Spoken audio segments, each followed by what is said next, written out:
Hi guys. Tonight we step into the aching heart of a medieval village, where the earth has failed you and the harvest has collapsed into silence. The golden fields you once trusted lie barren, stalks thin and withered, their heads offering no promise of bread. You stand among neighbors who stare at the sky, as though one last prayer might summon rain or Sunday. The truth presses down. This year, there will be no bread.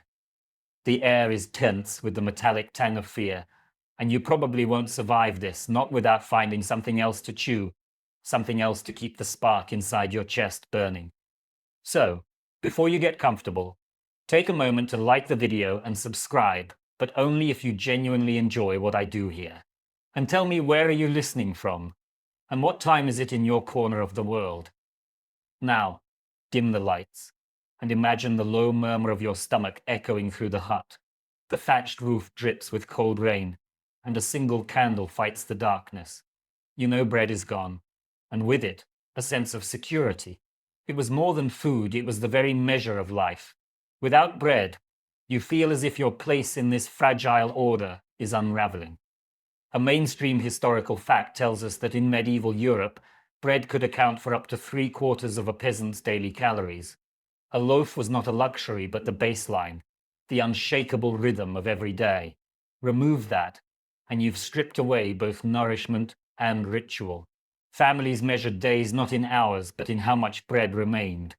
And in famine years, that measure shrank alarmingly. You counted crumbs instead of slices. You sit hunched at the rough-hewn table, watching a neighbor slice the final heel of rye bread, hard as a stone. It smells faintly sour, tinged with mold. The knife screeches against the wood as the wedge is passed around. Children squabble for the tiniest morsel, and you sense the desperation building like storm clouds. There's a hush after the last crumb is eaten, as though everyone is waiting for someone to declare a miracle, but none comes. Historians still argue whether famine was truly universal across the countryside, or whether some communities managed to buffer themselves through hoarding and careful planning. Perhaps a hidden store of oats under a floorboard kept a single family afloat, while others dwindled. Or perhaps wealthier households stretched out stocks by mixing flour with husks or legumes. What remains undisputed, however, is that entire regions faced sharp hunger when weather turned cruel. A quirky tidbit often overlooked. During famine years, some peasants described their bread as black, not because of rye or barley, but because they filled the dough with ground peas, weeds, or even powdered tree bark. Imagine chewing bread that smelled of forest floor, tasting of bitterness, crumbling like sawdust on your tongue.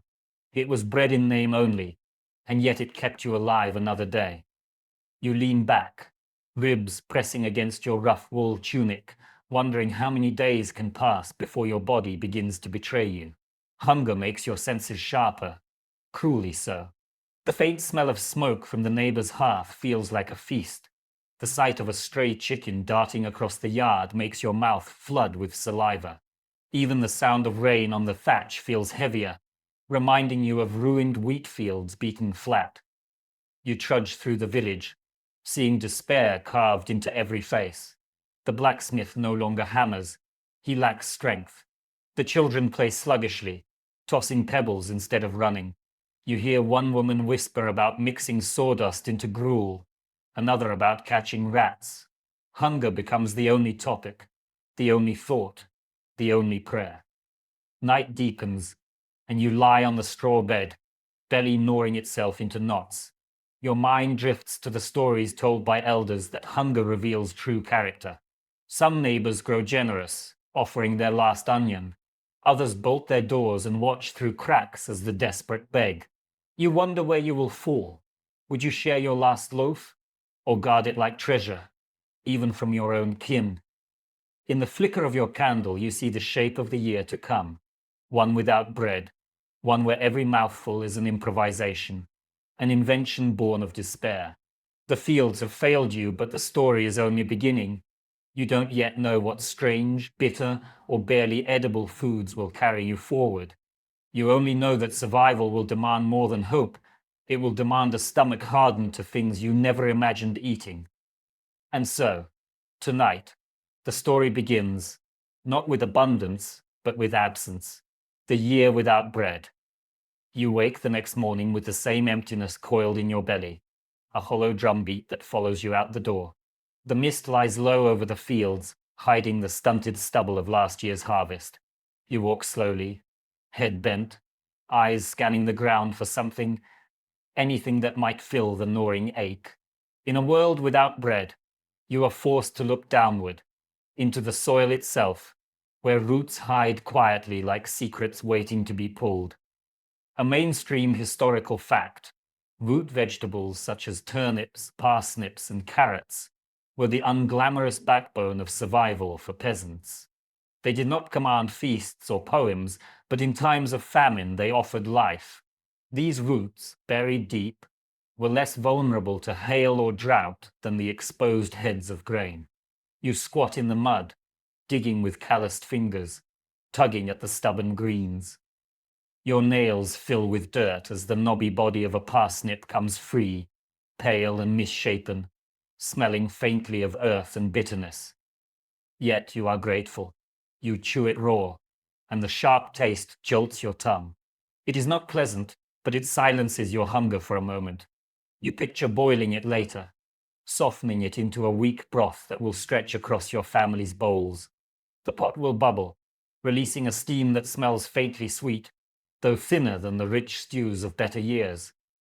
Historians still debate whether medieval peasants deliberately stored these root vegetables in underground pits through the winter, or whether they scavenged them haphazardly in times of need.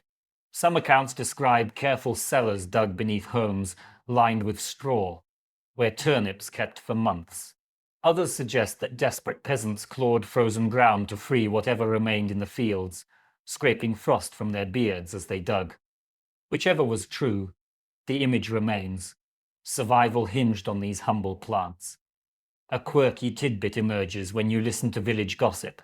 Some peasants believed parsnips grew sweeter, if left in the ground, until after the first frost. Children would nibble them raw, their breath misting in the cold, giggling at the sudden sugary burst that surprised them. You smile faintly at the memory, even now, when sweetness feels like a faraway dream. The air around you is damp, filled with the smell of wet soil and rotting vegetation. You tug more roots, filling a rough sack. Each one feels heavier than it is because each is a step away from starvation. But even as you gather them, a dread settles in your chest. Roots can carry you through weeks, perhaps months, but not forever.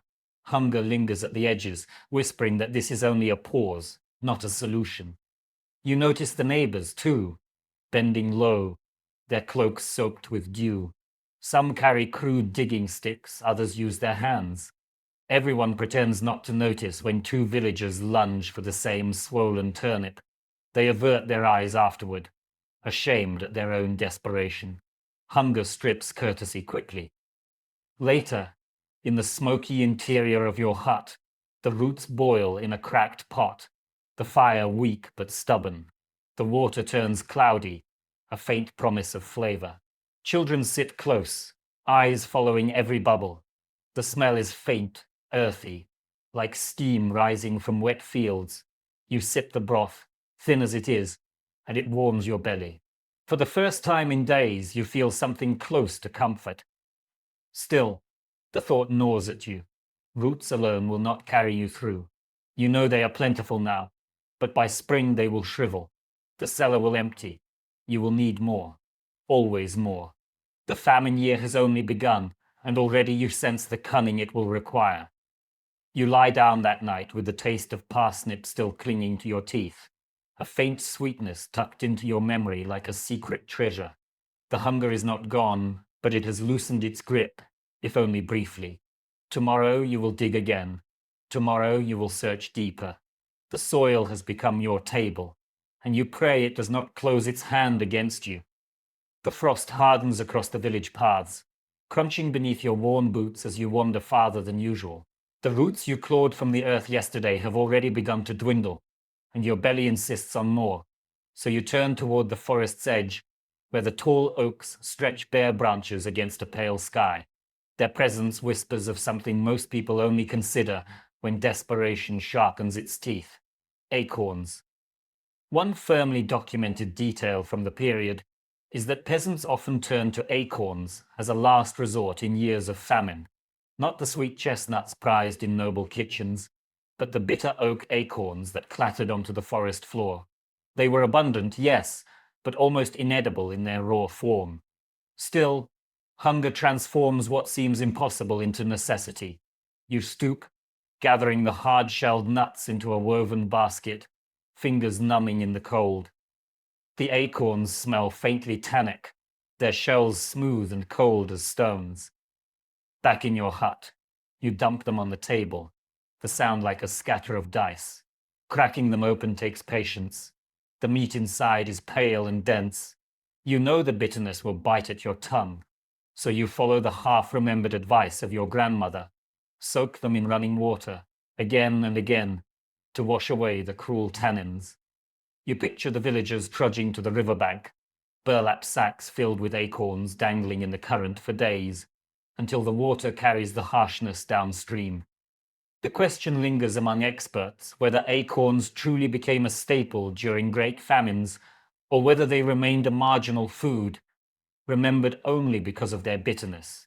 Some chroniclers record families baking dark loaves padded with acorn meal, while others dismiss the idea as folklore. What seems certain is that acorns were known, and their preparation was not quick. Time was required, and hunger rarely allowed time. Yet here you sit, determined to try. One curious detail often overlooked is that some peasants believed acorn bread could cause madness if eaten in excess. They whispered that the bitterness seeped into the mind, dulling reason, making men short-tempered or sluggish. Perhaps this was nothing more than the effects of malnutrition itself, but the story carried weight. Children teased one another, saying, "Eat too much and you'll bark like the oak." The soaked acorns, once leached, grind into a coarse paste. You mix them with the thinnest trickle of rye flour left in your pot, shaping rough cakes. The smell rising from the fire is strange, smoky, earthy, and not quite pleasant. Yet when you bite into one, the bitterness is muted, leaving behind a heavy, nutty chew. Your teeth ache from the density. You feel it sink into your belly, not satisfying but anchoring, a ballast against the storm of hunger. Around the village, you see others with the same idea. Women gather with baskets, children trail behind, clutching handfuls of acorns, sometimes popping them into their mouths despite the taste. The faces are grim, but there is also a flicker of resilience. Nature has withheld grain, but she has offered these hard little gifts, and you learn quickly to accept them. Evenings stretch long in the smoky huts. You sit by the low fire, gnawing on acorn cakes, listening to neighbors whisper about years past. They speak of the great famine that once swept the land when whole families perished, and acorns became both curse and savior. Someone insists that a man in a nearby village lived 3 months on nothing but acorns and river water. Another swears such a diet left his hair brittle and his eyes yellow. Stories blur fact with fear, yet each carries the weight of truth. You eat what you must, not what you wish. You close your eyes, chewing slowly, imagining what it must feel like to taste proper wheat bread again, warm from the oven, the crust crackling, the crumbs soft and airy. The contrast is almost unbearable. Hunger sharpens memory, and the phantom of bread haunts you with every bite of acorn. Still, the oak sustains you in its grim fashion, its bitterness a reminder that survival often comes clothed in discomfort. By the time you curl under your thin blanket, your stomach is heavy but restless. The acorns lie in you like stones, demanding energy to digest. You shift and groan, wondering whether you've traded one kind of suffering for another. Yet you remind yourself, you are still alive, and in a famine year, that fact alone is enough to carry into tomorrow. Your hands ache from splitting shells, your jaw sore from chewing bitter bread, yet hunger gnaws with persistence. So, you begin to notice what sprouts stubbornly at the edges of fields, the places where soil meets ditch or hedgerow. Not wheat, not barley, just weeds. They wave in the cold wind, uninvited guests. But in famine, even weeds are welcomed. Records from the time consistently show that peasants turned to wild greens when cupboards emptied. Nettles, sorrel, goosefoot, dandelion, and lamb's quarters all found their way into pots, boiled into thin stews. You tug nettles from the earth, careful to pinch the stem so their sting doesn't flare across your fingers. The leaves, once boiled, lose their bite, softening into something earthy and faintly sweet. Sorrel offers a lemony tang, sharp enough to jolt your tired tongue. Goosefoot, with its dusty leaves, cooks down into a spinach-like paste. They smell grassy, like wet meadows, and steam curls in gentle ribbons as the pot simmers. An unusual footnote from the Chronicles suggests that in some villages, weeds weren't merely tolerated but prized as God's greens. Children were sent to gather them as chores, their baskets filled not with treasure, but with survival. The irony is striking. Plants once cursed for invading gardens became the mainstay when grain failed. You wonder how many curses were replaced by prayers of thanks in years like this. Researchers remain uncertain about how much of these greens could actually sustain a body over weeks or months. Some argue they offered vital vitamins that kept scurvy and weakness at bay, while others doubt their caloric contribution. After all, you can eat a bowl of nettle broth and still feel the pangs gnash again within an hour. Yet the warmth, the smell, and the illusion of a full belly carry their own medicine. One curious oddity passed down in stories is that nettles were thought to cleanse the blood. Villagers joked grimly that if famine didn't kill you, nettles might make you glow with health. Old women muttered charms over boiling pots, believing the leaves chased sickness as well as hunger. You sip the hot broth and imagine for a fleeting second that they might be right. The texture is thin, the taste faintly metallic, but it spreads heat through your chest. You close your eyes and let the steam fog your lashes. It is not bread, not meat, not cheese, but it is something. The children lap it greedily, green streaks on their chins, and you let yourself feel a flicker of relief. For tonight, at least, no one will sleep on an entirely empty stomach. Still, you know weeds are fragile allies. The frost can kill them overnight, and soon the ditches will offer nothing but ice and mud. You imagine spring, when dandelions burst yellow, but spring feels like another lifetime. Right now, you will pluck what survives. You trudge back into the night air, the chill sharp against your skin, stomach faintly warmed. Above you, the stars are brittle points of light, and the silence of the village is heavy. Fires glow weak in huts, their smoke curling like thin fingers. Somewhere, you hear a cough, dry and desperate. Hunger does not strike all at once. It lingers, carving away at people piece by piece.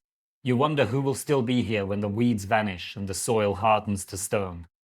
The smell of nettle still clings to your fingers as you lie down. You pull the cloak tighter, pretending you are full, pretending the hollowness has softened. The truth is harsher. You are merely delaying the emptiness, stretching it across days like thin cloth across a window. Yet even delay can feel like a victory. In a famine year, weeds are more than weeds. They are hope with roots shallow but persistent. And as you drift toward restless sleep, you think, tomorrow you will search again, eyes sharp for every green thing that dares to live where wheat has failed. The weeds helped you stumble through another day, but they melt away too quickly in the frost. Your eyes begin to notice the rougher textures around you, bark peeling from birch and elm, sawdust swept into corners of the mill. These are things no one would call food in times of plenty, yet hunger alters the imagination. You consider what might be made edible if mixed cleverly with the little flour left. Contemporary accounts make clear that in years of famine, peasants sometimes stretched dough with powdered tree bark or coarse sawdust, creating loaves that were heavier than stone and harder than kindness. Birch bark, scraped thin, could be dried and ground into a grayish powder. Mixed with water, it smelled of smoke and wood smoke resin, faintly bitter but strangely filling. Millers swept up the husks and bran that wealthier customers rejected, bagging them for desperate neighbors who could not afford pure grain. A small but striking oddity is that in some places, Chestnut or pine bark was boiled into a thick glue-like paste, then left to cool into jelly. Children would poke at it, laughing at its wobble before chewing reluctantly. Imagine a dinner where your spoon sticks upright in the bowl, and the taste lingers like damp wood on your tongue, not nourishing in the truest sense, yet better than nothing. Scholars continue to disagree on how widespread this bark bread really was. Some argue the references are exaggerations, metaphors for hardship rather than culinary fact. Others point to archaeological evidence, charred loaves excavated with fibers of wood still visible. The uncertainty adds to the eerie image. Somewhere, a family sat around a table gnawing at bread that once belonged to the forest itself. You remember the sound of teeth scraping against crust, the way jaws ached afterward. The crumbs did not soften in water, not fully. When baked, the smell was less bread and more like the inside of a carpenter's shed, sawdust baked into heat. You chewed until your gums hurt, and yet the ache in your belly eased slightly. That contradiction was what famine demanded: pain in one place traded for relief in another. Walking through the village, you see other households attempting similar tricks. Thin loaves, dark and strange, are carried carefully from hearth to table. No one speaks with pride of them, but everyone eats. You notice the older folk chew slowly, as though swallowing each bite is an act of willpower. Children complain at first, spitting out the splinters, but hunger bends them quickly. After a few days, even the complaints fade. The smell of bark bread drifts from chimneys in dull waves, a scent that would seem absurd in other times. You imagine what a nobleman might say if he caught wind of such meals: disgust, perhaps, or laughter. Yet you know survival often wears ridiculous masks. You do what you must, and you pray your body can digest the unthinkable. At night, lying on straw, you feel the roughness in your gut. Bark scratches from the inside, leaving you queasy. You clutch your belly, torn between relief and unease. Was it worth it? You ask yourself in the dark, while wind rattles the shutters. The answer is always the same. It must be. You drift into uneasy sleep, lips tasting faintly of ash and bitterness. The forest has become your pantry, the sawdust your flour. Tomorrow, you will scrape again, hands steady, hoping the trees forgive you for chewing their skin. The morning frost stiffens your cloak as you step outside, but today you do not walk toward the forest. Instead, your feet carry you toward the barn, where the cows shift restlessly, their warm breath clouding in the cold air. Hunger has taught you to glance not only at fields and hedgerows, but also at the beasts that graze beside you. Milk, curds, and cheese, these humble gifts of animals, become lifelines when bread vanishes. Chronicles from the era emphasize how vital dairy was in lean years. Even when grain failed, a cow still produced milk, though less in winter. That milk could be stretched, boiled into thin porridge, churned into butter, or left to sour and curdle, producing lumps that slid into broth. Coarse wheels of cheese, often cracked or mold-spotted, lingered in cellars long after meat spoiled. You draw a pail beneath the cow, your hands stiff on the teats, and the warm stream splashes, smelling faintly sweet and grassy. One curious detail often ignored is that whey, the watery byproduct of cheesemaking, was never wasted. Peasants drank it straight, poured it over stale crusts, or simmered it into soups. Thin and sour, it filled bellies when nothing else remained. Children wrinkled their noses, but mothers coaxed them with soft promises. It will keep you alive. Even pigs drank it. But in famine years, humans lowered their standards to match. Academic circles remain divided over whether dairy truly provided enough calories for survival in the harshest years. Some argue the yield per cow was too meager once winter set in, while others note that even a trickle of milk could tip the scale between weakness and endurance. In your hut, you cradle a clay cup of warm milk, watching steam curl like ghosts. You sip slowly, savoring the fat clinging to your lips, imagining for a moment that comfort still exists. A small but memorable oddity surfaces in village gossip. Peasants sometimes grated hard cheese rinds directly into boiling water, creating a broth that tasted faintly of animal and salt. The rind itself was so tough you could barely chew it, but it flavored the liquid just enough to trick the senses into believing a feast had occurred. You catch yourself grinning at the memory of gnawing on a cheese heel like a dog with a bone, content despite the absurdity. You barter with a neighbor for a lump of curdled cheese, its surface cracked like parched earth.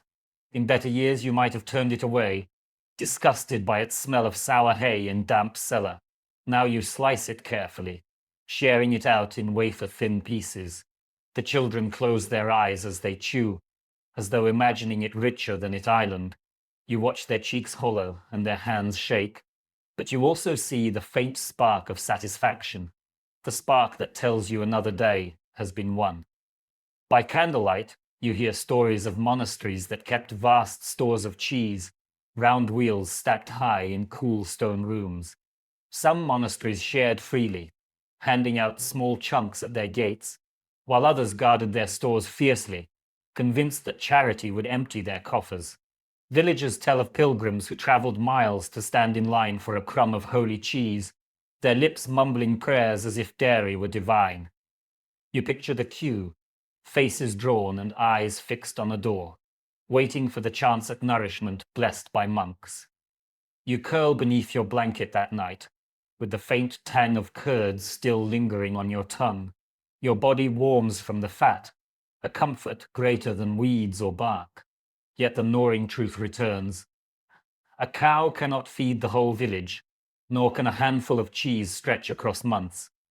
The famine year is long, and milk will thin before spring.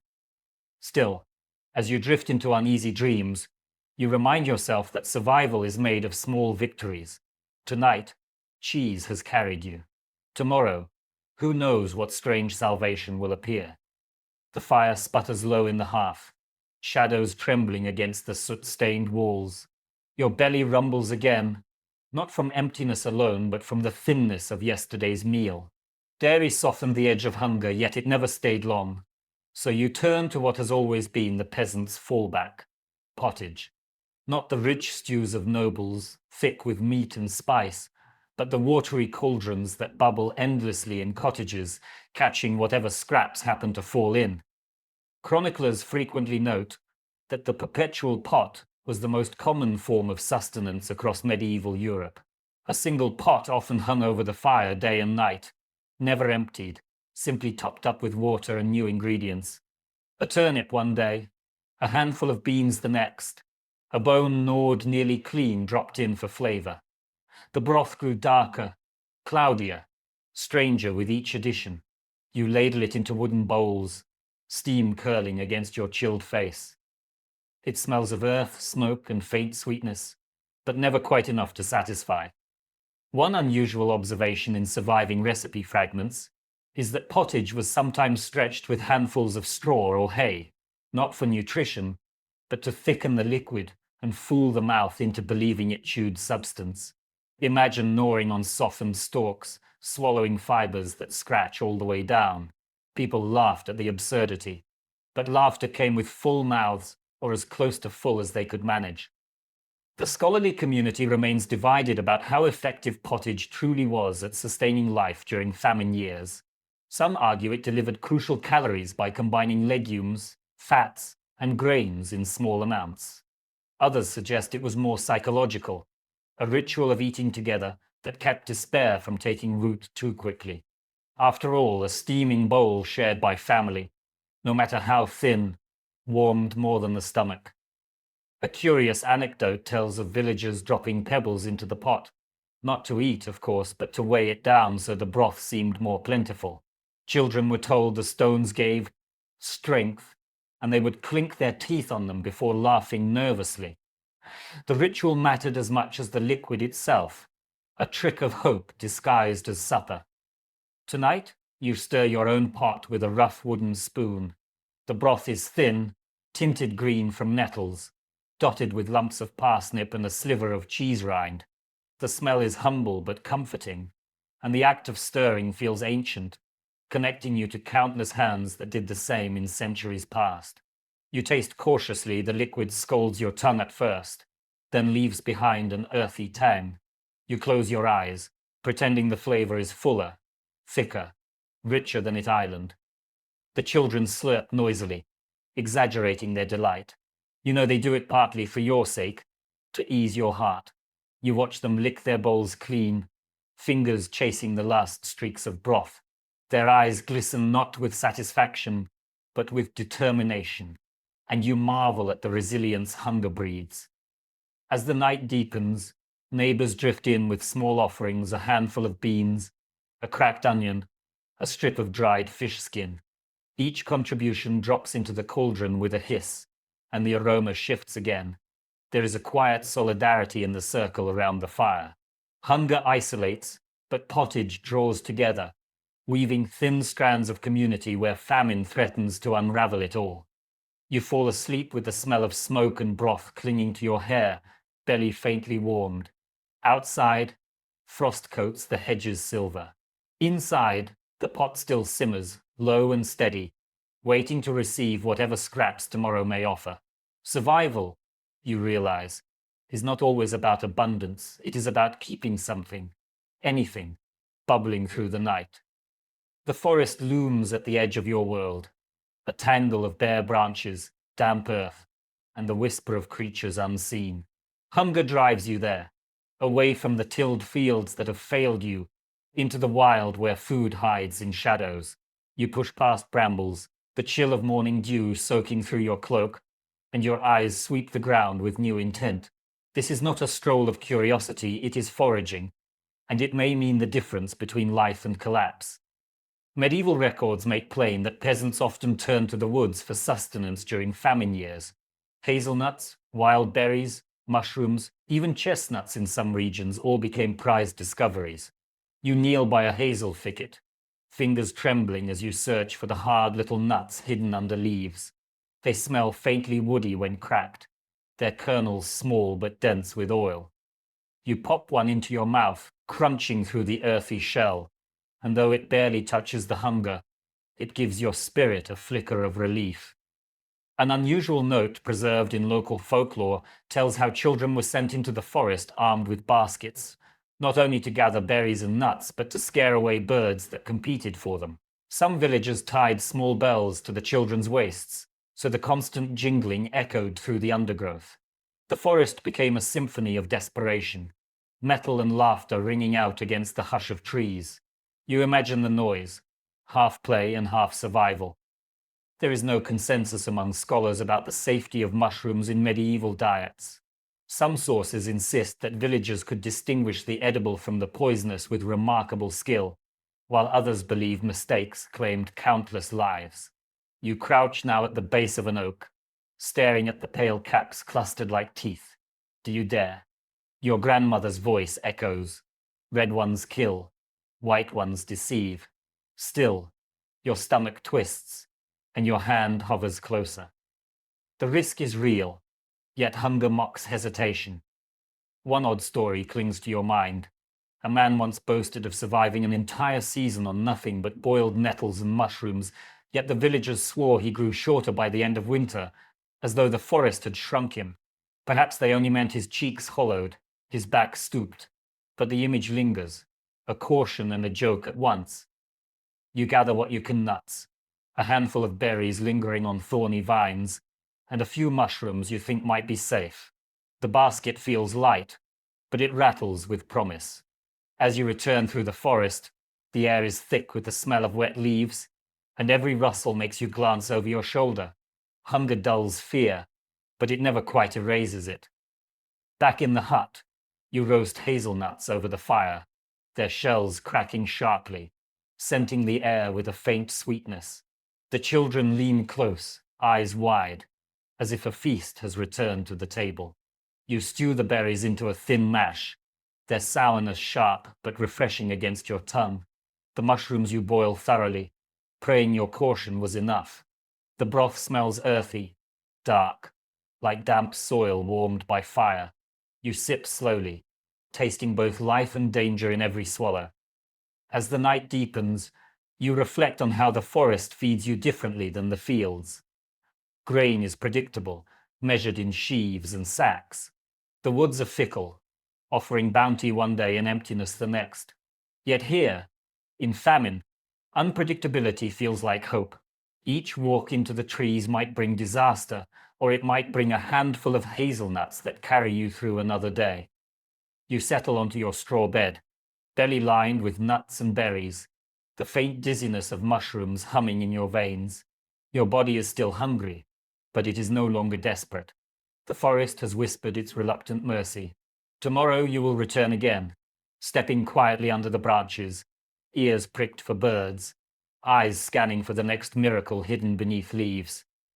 The forest, with its berries and nuts, gave you a reprieve, but tonight the hut feels emptier again. The fire flickers weakly, and your belly coils in protest. You begin to hear talk in whispers, almost shameful, of foods no one would consider unless driven by famine. Lowly creatures that crawl, creep, or slither, things scorned in good times, now eyed with reluctant hunger. Medieval chronicles occasionally mention that peasants resorted to eating creatures regarded as unclean or laughable. Snails plucked from garden walls, frogs scooped from muddy ditches, starfish washed up on northern shores. It was survival stripped of dignity, a reminder that when grain failed, the line between food and filth blurred. You picture yourself crouching by a damp wall, prying snails from stone, the shells cool and slimy in your hands. One peculiar anecdote preserved in monastic notes describes villagers boiling snails with garlic and herbs if they were fortunate enough to have them. The broth, thick with slime, was said to slide easily down the throat. Children gagged at first, but learned quickly not to complain. The oddity lingers in your imagination. Hunger transforms disgust into nourishment, and you wonder how your own mouth would manage such a meal. There is still debate among food historians about how widespread such diets became. Some argue they were confined to the poorest, desperate hamlets, while others believe whole regions turned to insects, snails, and other overlooked creatures. Evidence remains patchy, for few would boast of these meals in records meant for posterity. Yet the very silence is telling it suggests shame, not absence. One curious story passes through the village like smoke. A fisherman's wife who lived on the coast claimed she roasted starfish over embers, their spiny shells crackling, the inside tasting faintly of iodine and ash. Neighbors laughed at her madness, but in the end, they admitted she lived through the famine when many stronger folk perished. You roll this tale on your tongue like a stone, wondering how far you might go when pressed. You try your own hand at gathering snails. The night is damp, and their trails glisten silver along the stones. You pick them carefully, dropping them into a clay pot, the tapping sound like pebbles. The smell is faintly earthy, like moss after rain. Back home, you boil them until their bodies slip free, slick and pale. The first taste makes your stomach clench, but the second goes down easier, and by the third, you barely notice. Hunger has trained your senses to yield. The children watch with wide eyes, faces twisted in half disgust, half curiosity.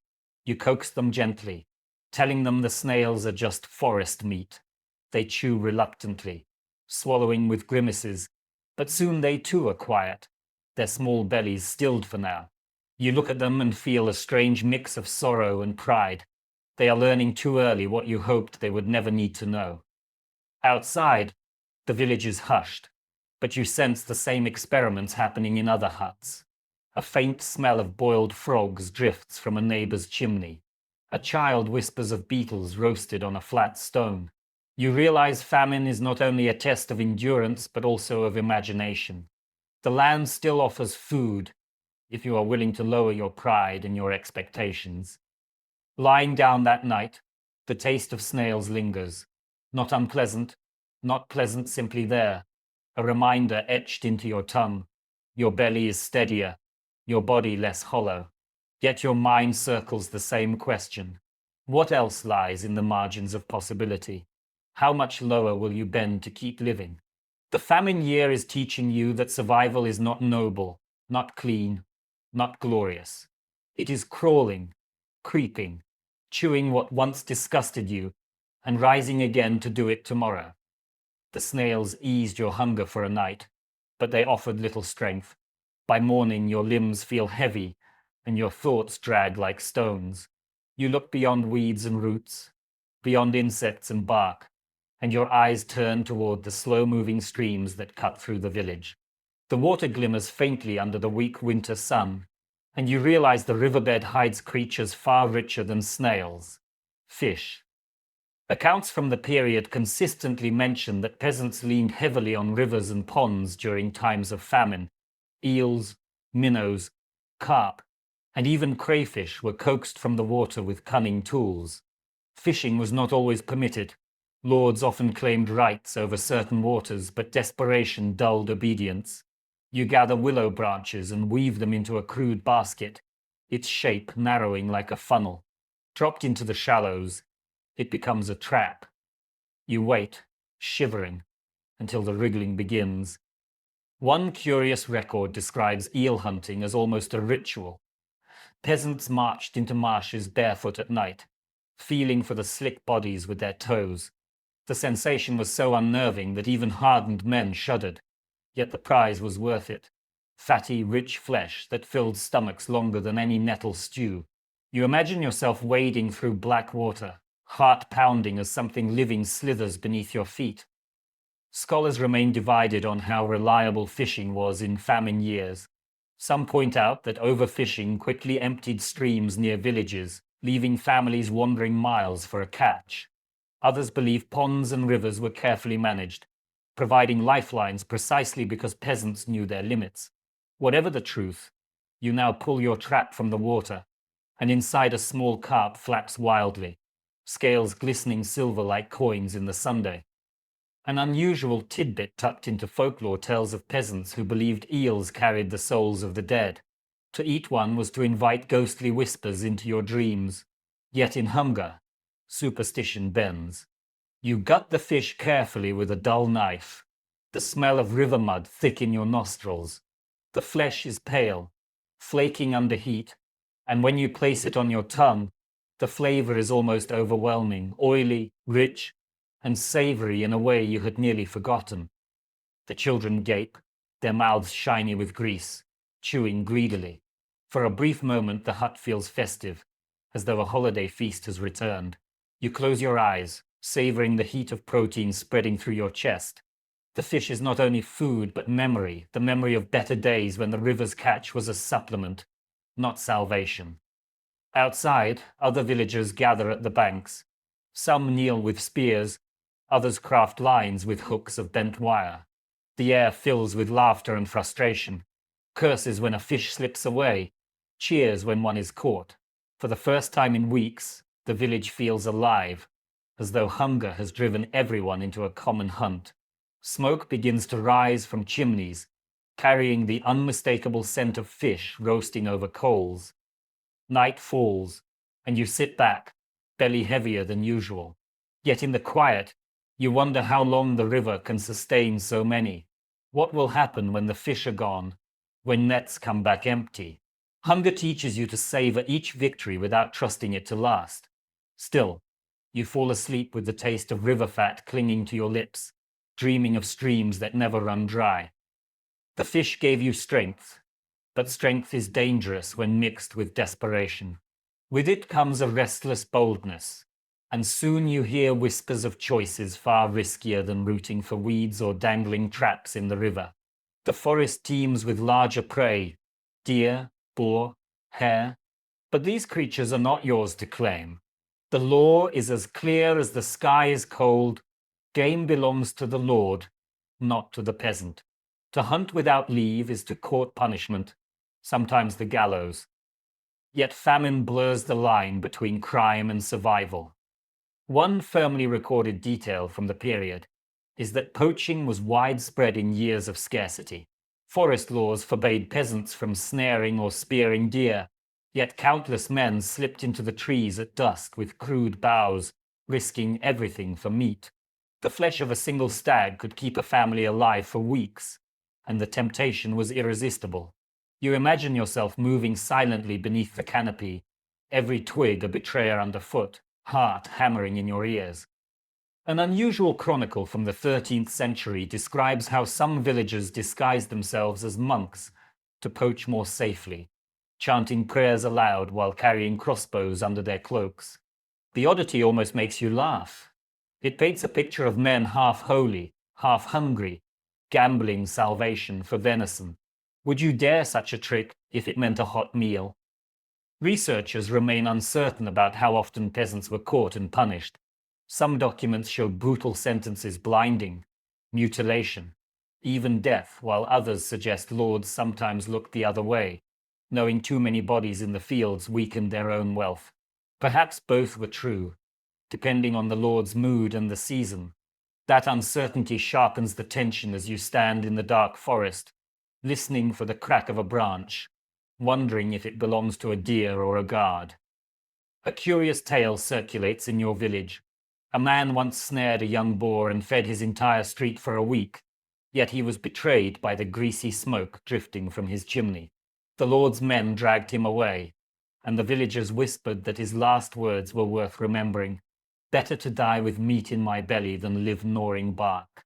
His story lingers like a warning, and a dare at once. You crouch by a deer path now, clutching a sharpened stick. The forest smells of moss and damp bark. Every sound magnified the distant hoot of an owl, the shuffle of leaves. When at last the animal appears, antlers like dark branches, your breath catches. It is beauty and salvation wrapped together. Your arm trembles, courage fighting terror. Do you strike? You know the cost if caught, yet your ribs ache with emptiness. In the end, you let the stag pass, watching its shadow dissolve into the trees. Hunger still gnaws, but fear bites harder. You trudge home with only sticks for company, heart pounding. Tonight, you will chew roots again, perhaps stretch flour with husks. But the image of the deer haunts you, a reminder that survival sometimes hides behind forbidden doors, doors that only the desperate dare to open. You lie on your straw bed, torn between relief at your caution and regret at your restraint. Sleep comes slowly, filled with visions of venison roasts you never tasted. Hunger, you realize, is not only about emptiness, it is about choices you are forced to make. Choices that carve your soul as sharply as they carve your stomach. The stag you spared still lingers in your mind, its shadow stalking your thoughts long after the forest swallowed it. Hunger sharpens your ears, and you begin to notice smaller sounds in the hedgerows, the flutter of wings, the frantic rustle of tiny bodies. Large animals might be too dangerous to chase, but birds, lowly, plentiful, often overlooked, become the next target of your starving imagination. Medieval records remind us that peasants frequently trapped small birds during famine years. Sparrows, pigeons, starlings, rooks, creatures that once annoyed farmers by stealing grain, suddenly became prizes. You wander along the edge of a field, eyes scanning the hedges where a cloud of sparrows darts in and out. You hold a simple snare made of string and a bent twig. Set carefully. It is baited with crumbs no larger than your fingernail. Hunger teaches patience. You crouch in the frost, waiting for wings to settle. A curious note preserved in a 14th century manorial roll mentions fines levied against villagers who stole the lord's pigeons. Imagine being punished for plucking a bird you once considered vermin. Yet pigeons were fattened in dovecotes for the nobility, their droppings prized as fertilizer. To steal one was theft, not just of food, but of privilege. Still, desperation has little respect for privilege. Scholars remain divided over how much nutrition these small catches truly offered. One pigeon barely fills a pot, and a sparrow hardly more than a mouthful. Yet the rich oils of bird flesh, the dark meat and marrow, could sustain more than a bundle of weeds ever would. Was it enough to keep whole families alive? Or did such catches serve more as psychological victories, moments of triumph that gave people courage to endure? The debate lingers like the smoke of a half-extinguished fire. One unusual anecdote that surfaces in folklore is that children often became the best bird catchers. Too small to wield plows, too light to snap branches, they spent hours creeping near hedges, flinging nets or stones with startling accuracy. In some tales, they even mimicked bird calls, drawing their prey closer with whistles and chirps. The village might mock them in better years, but during famine they became celebrated hunters. You picture a thin child returning with 2 sparrows tied to a belt, grinning proudly as though carrying a stag. You try your own hand at it. Hours pass before your trap snaps shut, and the sudden flutter makes your heart leap. A pigeon struggles inside, wings thrashing against twigs. You approach quickly, hands steady despite the guilt that stirs. The bird smells of feathers and dust, warm life thrumming in its body. You end it quickly, whispering an apology no one hears. Back in your hut, you pluck the feathers by the fire. They float like snow, sticking to your skin, catching in the smoky air. When the bird roasts on the spit, the hut fills with a scent you almost forgot, rich, savory, unmistakably meat. The children crowd close, eyes wide as coins, their hunger sharp, but their excitement sharper. The skin crisps, blistering with fat, the crackle echoing through the silence. When you finally carve it, the meat barely stretches across the bowls, but every bite feels like wealth. The flavor is deep, smoky, tinged with salt rubbed from the last precious pinch in your pouch. As you chew, you realize how much of survival is measured in moments of taste. A pigeon today might mean weeds tomorrow, bark the next. But tonight, your tongue remembers joy. The bird is gone quickly, bones sucked clean, marrow scraped with tongues. Yet the warmth it leaves in your chest lingers long into the night. Later, lying on your straw bed, you hear wings flutter in the rafters. A sparrow trapped inside the hut beats against the dark. Your stomach tightens again, but you smile faintly. Not every bird must be eaten. Some will sing you to sleep. The pigeon feast fades into memory as quickly as smoke from the hearth, leaving behind both strength and a sharper awareness of what else might be eaten. When famine stretches too long, the boundaries of food blur even further, creeping into shadows most would rather avoid. Whispers ripple through the village, whispers of meals so taboo that people lower their voices, glancing over shoulders before speaking. You hear them at the well, muttered in shame. Dogs, cats, even crows. Chroniclers of the period occasionally recorded such dark recourses, often with horror. Dogs, long companions of hearth and hunt, were sometimes slaughtered when grain failed and livestock had already vanished. Cats, guardians of barns and keepers of mice, found themselves eyed with hunger rather than affection. Crows, black scavengers of battlefields, became food for the starving, roasted over flames despite the oily bitterness of their flesh.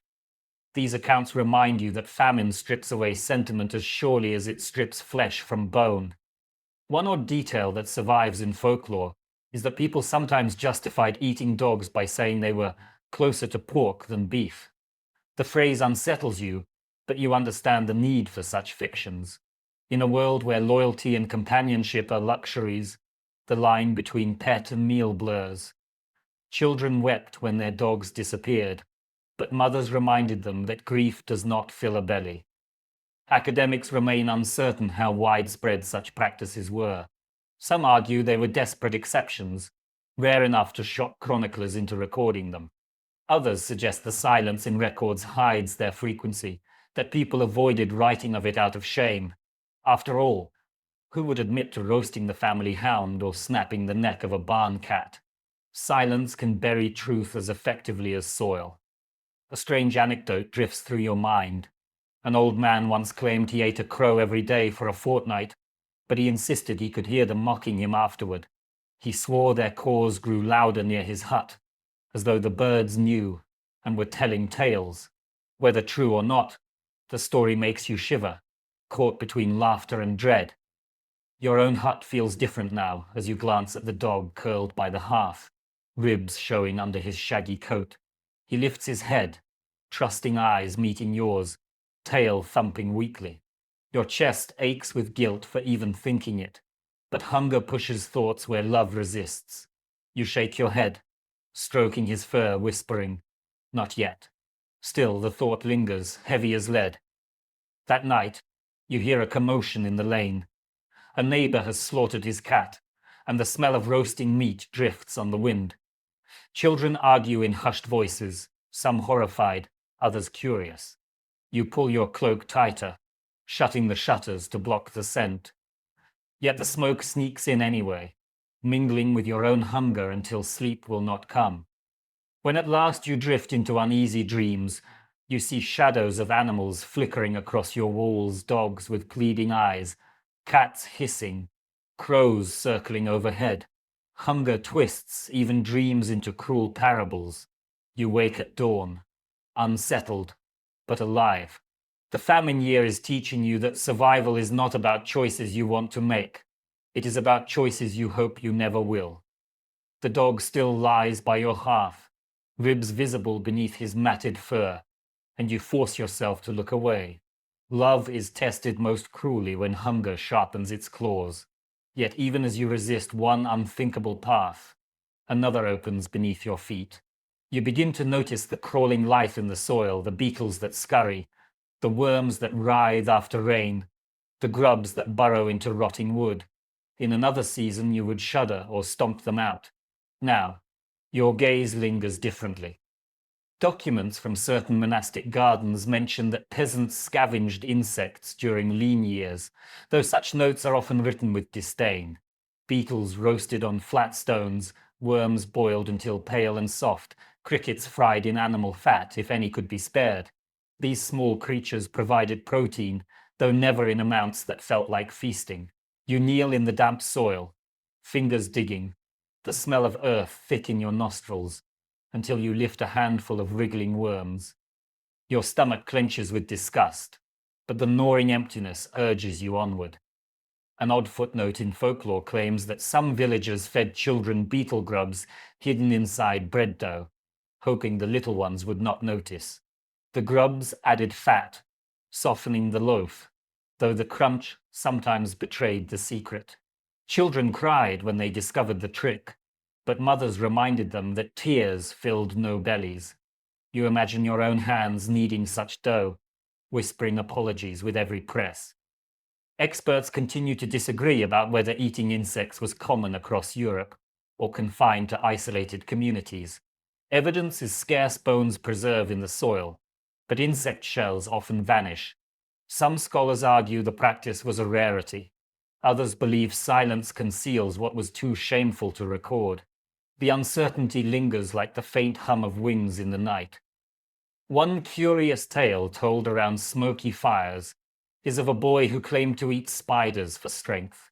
He said their webs gave him the swiftness of flies, and he would laugh as he dangled them from sticks before swallowing.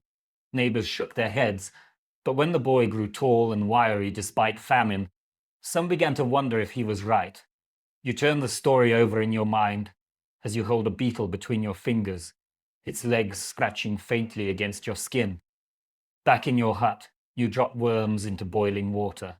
They curl and whiten, releasing a smell faintly like fish, but earthier, heavier. The children gag when you offer them, but hunger breaks their resistance. They chew slowly, faces twisting, yet after the first swallow their eyes soften. It is not pleasure, but it is sustenance. You try a beetle roasted on the hearthstone, the shell cracking like thin bone, the flavor nutty and strange. It lingers on your tongue, bitter but tolerable. The hut is silent as you all eat, broken only by the crackle of fire and the faint crunch of shells. When the pot is empty, you sit back, belly no longer hollow but restless. Your body buzzes faintly, as though the crawling life you swallowed still stirs within. Sleep comes uneasily, filled with dreams of writhing soil and buzzing wings. Yet when dawn breaks, you rise with strength you did not expect. Disgust has its price, but so does survival. The famine year is teaching you that pride can be swallowed as surely as beetles, and that the earth, however cruel, will always offer something if you are willing to stoop low enough. The taste of roasted beetles still lingers on your tongue, sharp and bitter, but your body thanks you in its quiet way. Strength creeps back into your limbs, enough to haul water, enough to gather wood. Yet survival in a famine is never secure. The smallest crack in your defenses can widen into disaster, and soon you are reminded that food is not the only necessity. Preservation itself becomes a battlefield. In ordinary years, salt was the peasant's most trusted ally. It dried meat, kept fish from spoiling, flavored soups when everything else was bland. But in a famine year, salt grew scarce, hoarded by lords and merchants, priced so high that you could barely dream of it. Contemporary accounts make clear that salt shortages often turned manageable hunger into lethal crisis.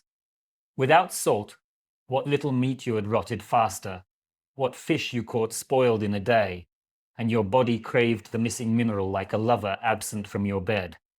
An odd entry in a guild ledger notes that some villagers tried to stretch their salt by mixing it with ashes.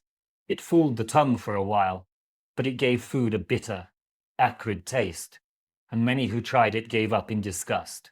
You imagine sprinkling such a mixture over fish, the smoky grit scratching at your teeth, a parody of flavor more than a remedy. Still, some did it. Hunger twists the rules of the table. Historians continue to debate how often salt wagons actually reached desperate villages. Some chronicles describe relief carts escorted by guards, the salt rationed like treasure. Others suggest merchants exploited famine, selling at ruinous prices to those who would give anything for a pinch. The truth is likely both. Salt as salvation, salt as extortion, salt as the difference between a meal and a rotting heap. A curious tidbit in folklore tells of villagers who licked sweat-stained clothes to taste the salt their bodies shed. It sounds absurd, even grotesque, but it reveals the depth of craving. Without salt, muscles cramped, energy drained, thoughts dulled. You picture a weary man chewing the rim of his hatband, drawing from it the ghost of a mineral that once flowed freely in soups and stews. You open your own cellar, where a small crock of salt once stood, now nearly empty. Just a crust clings to the sides, hardened like stone. You scrape it with a knife, gathering the powder as carefully as gold dust.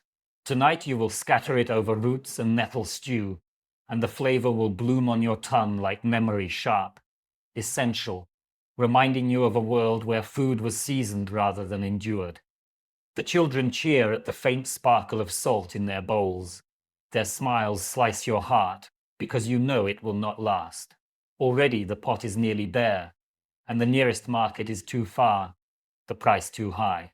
You lie awake, thinking of salt as if it were bread itself, imagining the sting of it on your lips, the way it carries flavor like a river carries boats. By dawn, the reality presses down again. Without salt, preservation fails. The fish you catch cannot be stored. The scraps of meat, rare as they are, spoil before they can be shared. The famine is not only hunger but decay, a rot that spreads faster than you can chase it away. You clutch your knife, scrape one last pinch of white crystals from the jar, and whisper a prayer you never thought you would say for salt, that simplest of gifts. Your salt jar stands nearly empty, but hunger doesn't pause while you mourn it. You rise groggy, stomach groaning, and step into the chill air. The river still murmurs nearby. The fields lie barren, yet something else calls your attention. The barrel where ale once foamed and bubbled. Drink, after all, carries its own kind of sustenance. One well-documented truth from the Middle Ages is that peasants drank ale or small beer daily, often more than water. Not because they sought merriment, but because weakly brewed beer carried calories, B vitamins, and safer hydration than questionable wells. Even children drank it, thin and sour, barely alcoholic but filling enough to count as food when food failed. You lift a jug now, the liquid pale and cloudy, smelling faintly of yeast and straw. It is no feast, yet your mouth waters. A curious footnote in brewing history tells how households recycled brewing dregs until flavor vanished. The first brew, strong and hearty, went to those with means. The second, weaker, stayed with the brewer's family. The third or even fourth barely colored the water. Yet peasants drank it gratefully, calling it small beer. Imagine sipping something so weak it feels like ghost water. yet knowing it might be the only thing between you and collapse. There is no consensus among scholars about how heavily famine villages leaned on brewing. Some argue that ale became the backbone of survival. Its grains stretched further than bread could manage. Others note that famine often destroyed barley harvests too, leaving the drink scarce or sour. What remains certain is that every drop was guarded, shared, and treasured. You cradle your jug with reverence, swallowing slowly, feeling the faint warmth spread through your chest. One unusual story preserved in folklore describes villagers brewing beer with oats, peas, or even mashed turnips when barley was gone. The taste was described as sour enough to curl the tongue, yet still considered precious. Children laughed at the bitterness, puckering their lips, but they drank anyway. You picture such a brew bubbling in your own cracked barrel, strange and pungent, yet alive. You pour the cloudy ale into wooden cups, handing them round. The children sip, faces wrinkling at first, then settling into contentment. The drink is thin, but it soothes. Your body hums faintly, as though reminded of better years when ale was more than medicine. The fire glows warmer, your voice softer. Stories slip easier from your tongue. Even hunger seems quieter after a few gulps, dulled by the gentle haze. Night deepens. Outside, frost stiffens the earth, but inside the hut you feel steadier. Your belly may still be hollow, but the drink blunts the ache. You lean back against the wall, watching the last of the foam slide down your cup, and you think, perhaps survival is not always about chewing. Sometimes it is about swallowing hope in liquid form, no matter how weak. When you finally lie on the straw bed, the faint buzz of yeast still lingers, and your body relaxes for the first time in days. The famine has taken bread, salt, meat, and comfort, but for tonight it has not taken ale. The jug of ale soothed you, but its warmth faded quickly, leaving your stomach restless once more. By dawn, your belly growls with a new insistence, and you turn toward the rough sacks piled in the corner. They once held precious grain, but now only dust remains: husks, chaff, the coarse sweepings from the mill. In better times, animals would have eaten this. Now, you find yourself staring at it as if it were treasure. Chroniclers of the time often remarked that during famine years, peasants lived on bran alone, not the soft interior of wheat, but the gritty outer shell, ground fine or coarse. It was bitter, fibrous, and difficult to digest, yet it offered something to chew, something to quiet the emptiness. You scoop a handful now, the particles rough against your palm, smelling faintly of dust and straw. You know what must be done: boil it into gruel. An unusual note in monastic cookbooks mentions that bran gruel was sometimes flavored with onions or leeks when available, though most of the time it remained plain, a grey sludge that filled the bowl but not the heart. Some monks praised its humility, calling it food for the soul as well as the body. You cannot help but smile wryly at that your soul feels no holier after eating such slop. Academic voices remain divided about how nourishing bran truly was. Some argue it provided bulk but little energy, leaving the starving even weaker. Others claim its fiber offered a strange benefit, slowing hunger and keeping bowels moving when richer foods vanished. Whatever the truth, you pour water into the pot, sprinkle the bran, and stir as it thickens into something between paste and soup. A curious anecdote from peasant folklore insists that the first spoonful of bran gruel should always be given to the oldest in the household, for they know best how to endure bitterness. You glance at your own children and wonder whether this was simply a polite fiction, a way to hide the fact that the elderly often received the smallest portions. Still, you ladle out a bowl for the oldest neighbor who has joined you tonight. He swallows slowly, his eyes closed, as though savoring something finer. The taste when you sip it is harsh, gritty between your teeth, the texture closer to mud than porridge. It clings to your tongue, and the smell is faintly musty, like damp hay. Yet as it slides into your belly, the sharp pangs dull. You glance around the room. Children eat silently, scraping their bowls, eyes lowered. No one complains. Complaints waste energy. As night falls, the pot sits nearly empty, its sides crusted with brown residue. You scrape it clean with a stick, unwilling to waste even a smear. Hunger has taught you to respect even dust. Lying back on the straw, you think of bread, the bread that once defined your days, now replaced by husks. Bran gruel is a shadow of bread, a ghost of grain. Yet it has carried you through another night. You close your eyes, grit still between your teeth, and whisper, thanks not for abundance, but for survival in its most meager disguise. The memory of gritty bran lingers like sand on your teeth, but hunger presses you past disgust. In famine, you find yourself staring at objects once thought useless, even absurd. Tonight, your gaze lingers on the old harness hanging by the door, the cracked leather stiff with age. You touch it hesitantly. Could even this be eaten? The question would have seemed madness in another year.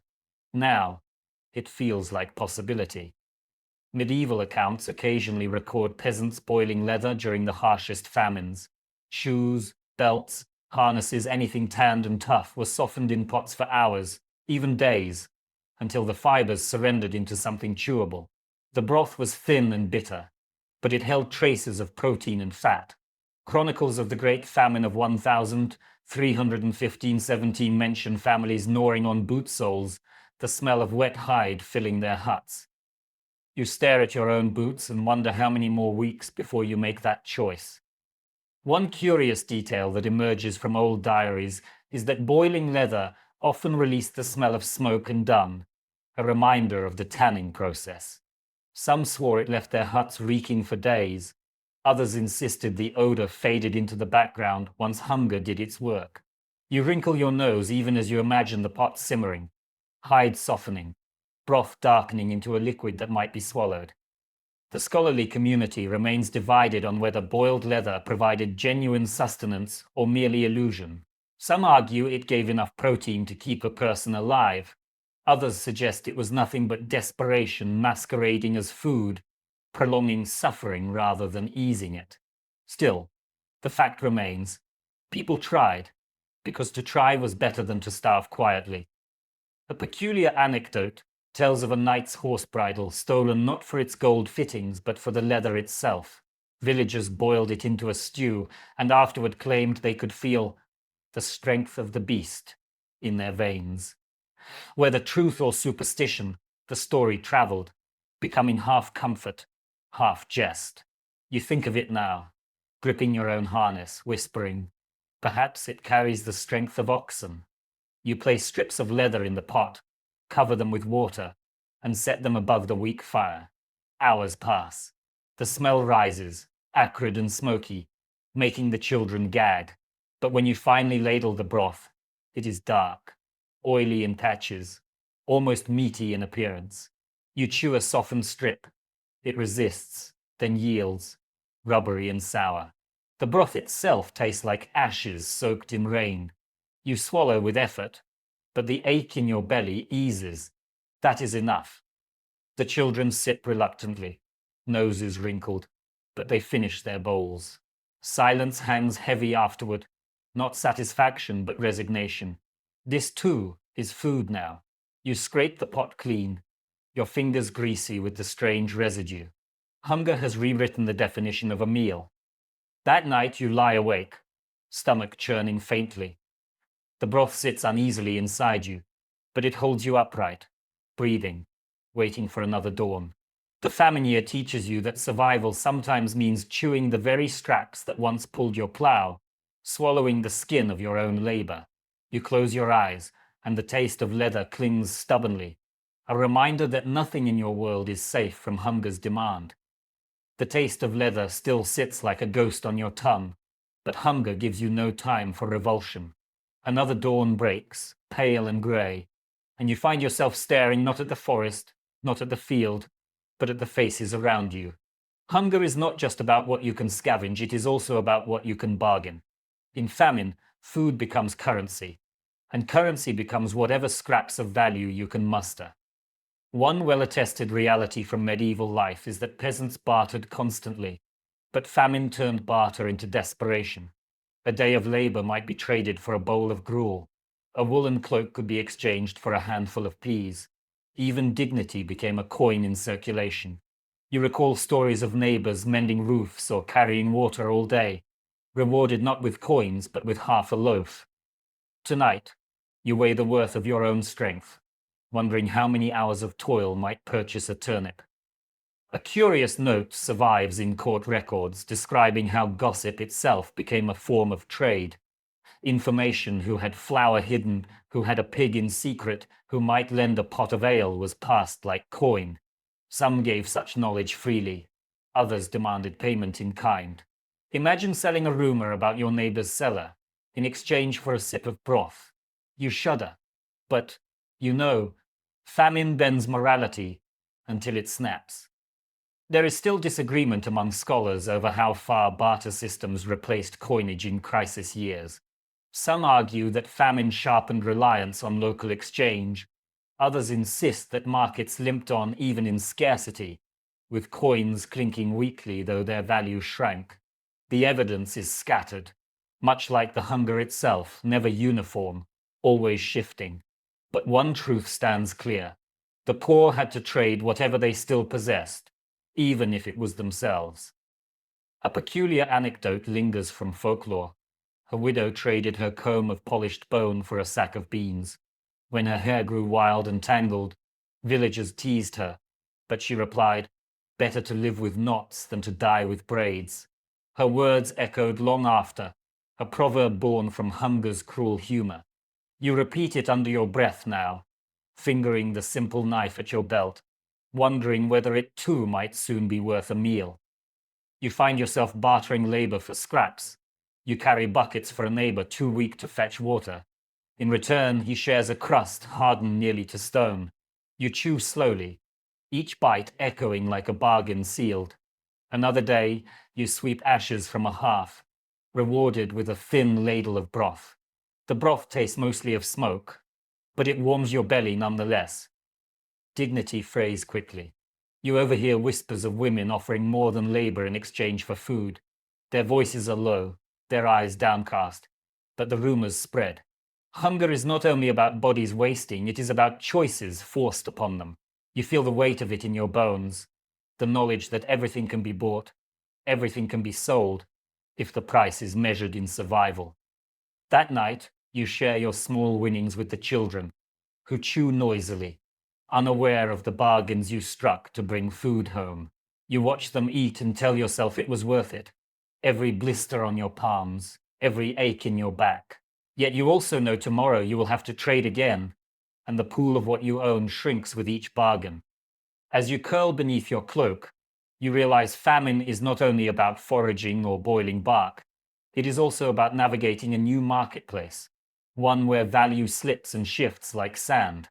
Labor, tools, gossip, even pride all are weighed on hunger's scale. And the scale, is never fair. The barter games leave you weary, but they also sharpen your awareness of who truly holds power in a famine. As your stomach groans once more, you hear rumors spreading like smoke. The abbey's granaries still hold sacks of grain. Behind stone walls and wooden gates, monks guard cellars filled with barley, oats, and rye. Some say the stores are for charity, others whisper they are for the monks alone. Hunger twists these whispers into temptation. Contemporary records describe monasteries as both lifelines and fortresses during famine years. On holy days, some abbeys opened their gates, handing out loaves or thin bowls of pottage to the starving who gathered at the doors. Yet just as often those same gates stayed shut, guarded by brothers who feared the desperate crowds might overwhelm them.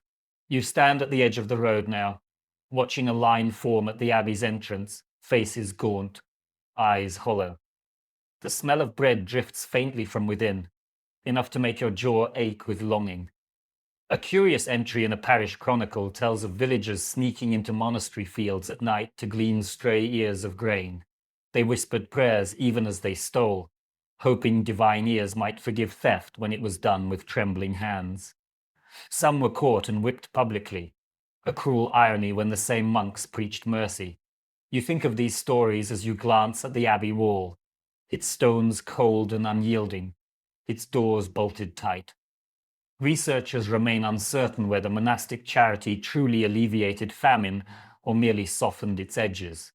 Some evidence suggests monks shared generously, even emptying their own stores, while other accounts accuse them of hoarding and selling at high prices. The truth is likely mixed. Some abbots acted with kindness, others with calculation. From the outside, however, perception is all that matters. To the starving, every locked gate feels like betrayal. One peculiar tale circulates among your neighbors. A group of peasants once stormed a granary, pulling down the heavy doors with ropes and axes. Inside, they found barrels of grain sealed with wax, untouched while children died. They ate handfuls raw, choking on the husks, before the guards arrived. The punishment was swift. 2 men hanged, others maimed, but the story lived on, passed in whispers, fueling resentment. You wonder if the same fate could come to your own village if patience finally snapped. You join the line at the abbey door. The crowd presses close, the air filled with coughs and murmurs. A monk appears, robes grey, his hands pale against the wood of the door. He lifts a basket and begins to hand out pieces of bread, small, hard, barely more than a mouthful each. Yet when your turn comes, you clutch yours with reverence, as though it were relic rather than ration. The bread smells faintly sour, the crust tough, but it is bread, real bread, not weeds or bark. You eat slowly, savoring every bite, each crumb dissolving like memory on your tongue. As night falls, you sit by your hearth, replaying the sight of the locked granary doors. The monks spoke of God's mercy, yet the image of heavy barrels remains burned into your mind. You tell yourself to be grateful for the crust in your belly, but bitterness lingers. Hunger is not only an emptiness, it is also a question whispered in the dark. Why do some feast while others scrape bark from trees? You lie down, the taste of sour bread still faint on your lips. For a brief moment you feel both blessed and betrayed, grateful for crumbs yet haunted by the thought of barrels hidden behind stone. The famine year has taught you that salvation can be locked behind gates, and that the difference between charity and cruelty may be no more than the turn of a key.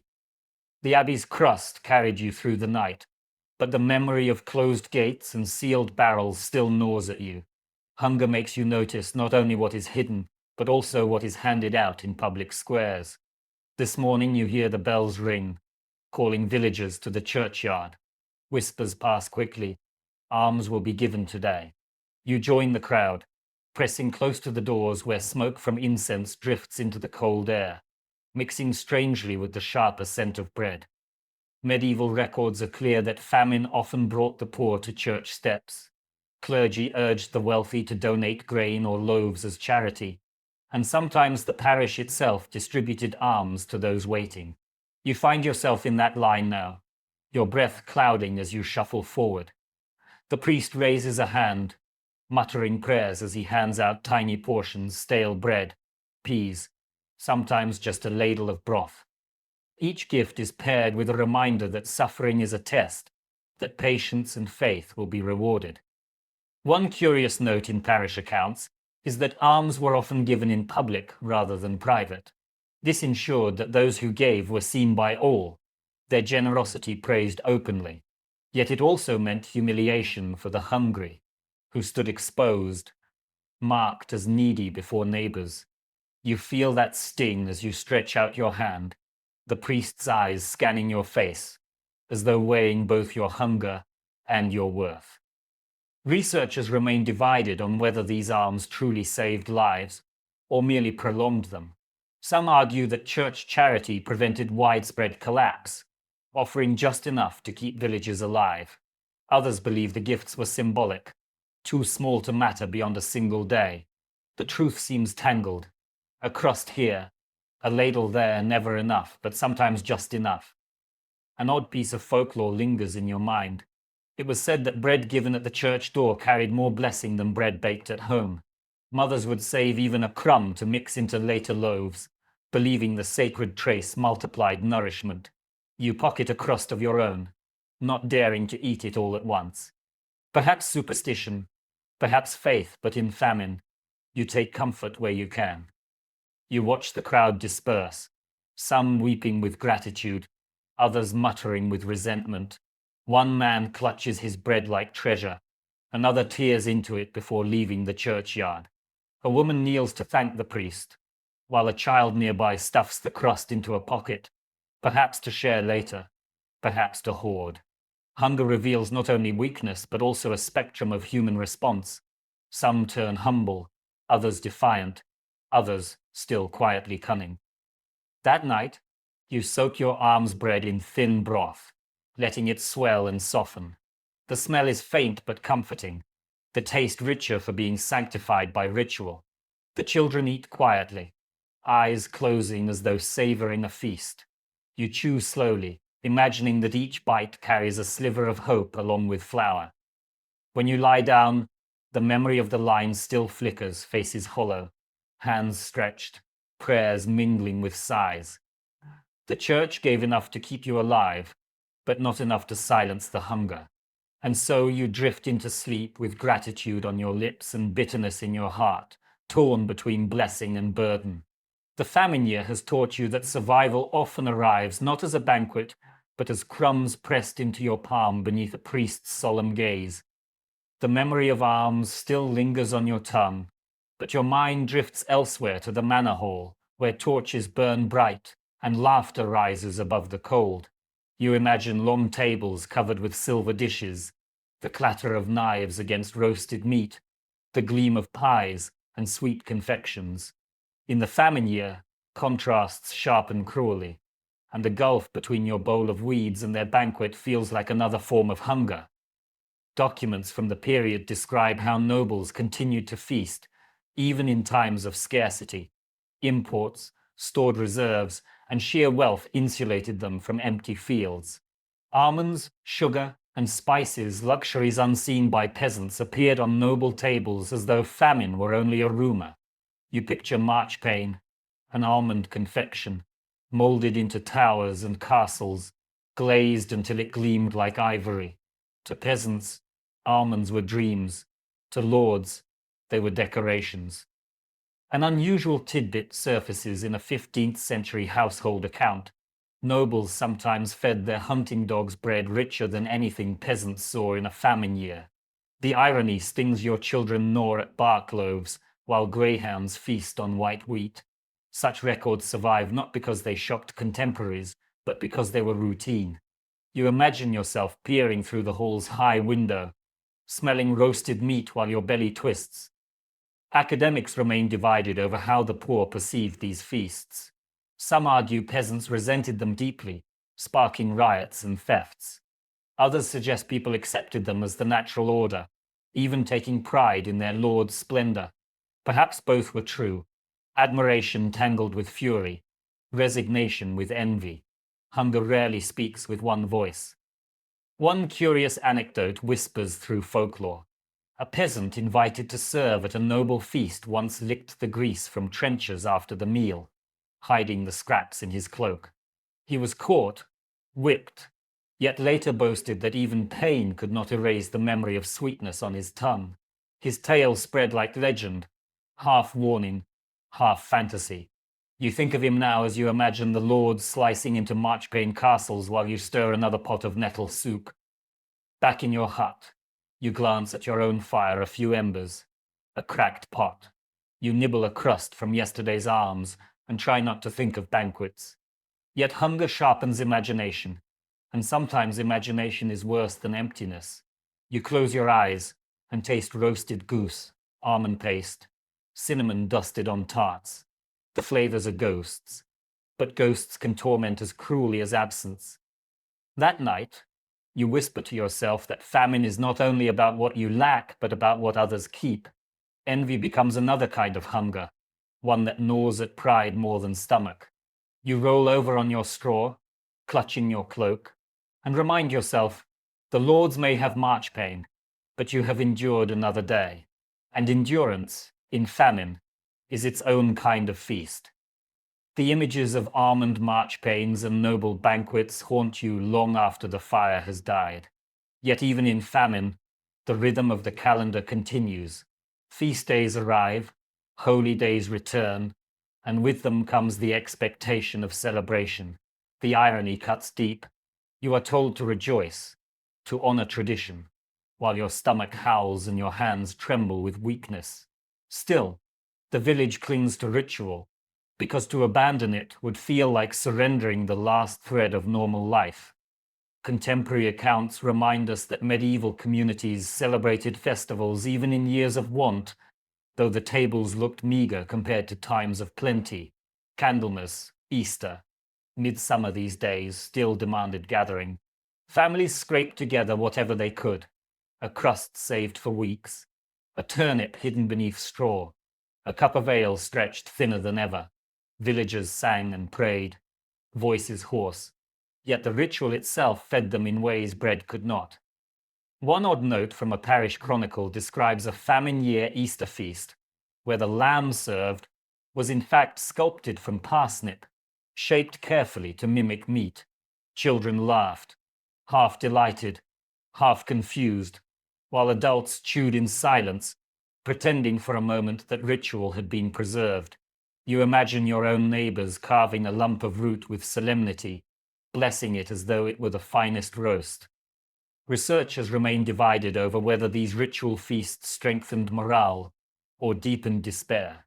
Some argue they offered vital unity, keeping spirits alive. Others suggest they sharpened hunger, reminding peasants of abundance lost. The truth may lie between ritual was both balm and wound. You feel it yourself as you stir nettle pottage, calling it a festival stew because it is eaten on a saint's day.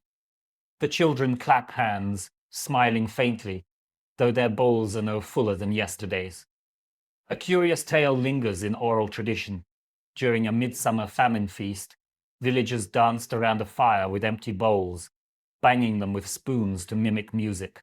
Outsiders thought it mockery, but the villagers claimed it was a charm to summon abundance. Whether charm or jest, the ritual gave laughter, and laughter was as precious as grain. That night, you sit by the fire as the villagers gather to sing.